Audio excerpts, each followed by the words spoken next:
I'm psychologist Bashir Hussain Shah. What I'm trying to clarify over here is the discrepancy between two definitions of terrorism. Terrorism, in general, believed to be acts of aggression being committed against peaceful civilian non-combatants. So on the one party is obviously the terrorist using acts of terrorism, and they have motives also. Their motives could be political, could be religious, could be cultural, could be national, racial, and so on.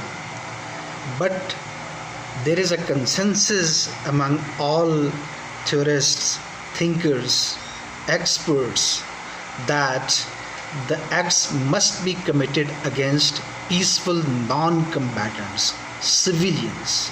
So this is a very common definition of terrorism being used worldwide.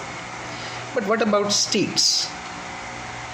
We have nation states all around the world, 180 plus of them, and they also commit acts of terrorism against obviously peaceful civilian non-combatants.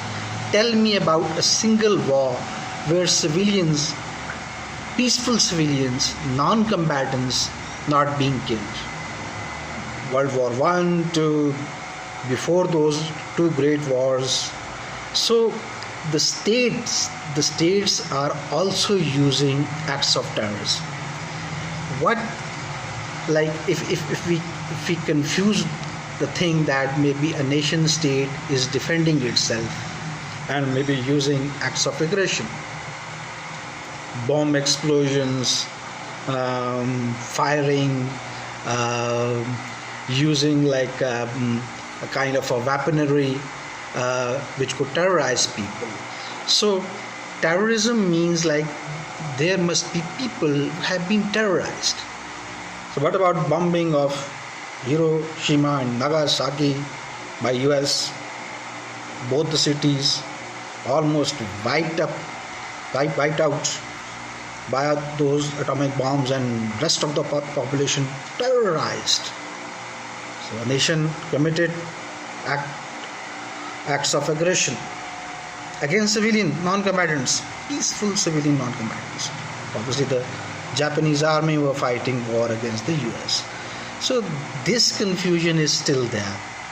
So if we can make a consensus among the theorists, the thinkers, the philosophers, the psychologists, I am one of them.